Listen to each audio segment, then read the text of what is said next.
In this lesson, I will show you how to emit particles from the surface. So let's create a plane by coming to Polygon, Polymodeling, and then click on the grid. Okay, so I will scale it a little bit here and then move it up. Okay, so now I will go to FX tab and then I will go to N particles and then I will click on the emit from object option box. Okay, so let's reset the settings, and here if I leave the emitter type to omni and click apply, now let's hit play and see what's happening.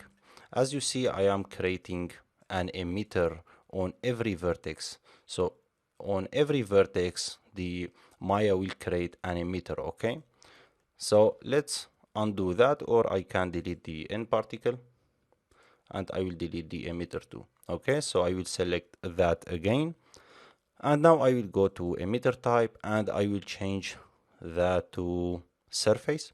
So now if I hit apply, let's close that and let's hit play. As you see, now we are emitting the particles from the surface. Okay, and if I click on the nucleus and if I set the gravity to 0, for example, and now if I hit play, you see the particles still moving. Okay, the reason is because if you select the grid and go to the I will select the emitter, and if I scroll down, you see I have the normal speed.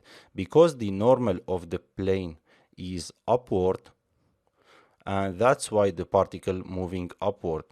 So here you see I have the normal speed, right? So if I set that to 0 and hit play, as you see now the particles don't move.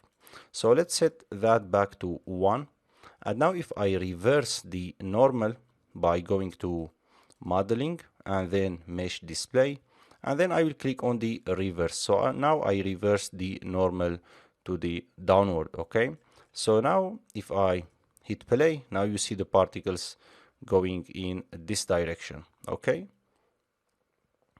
and let's go back and reverse it to the default, and let's hit play, and I will click on the emitter again, and here you see I have the tangent speed.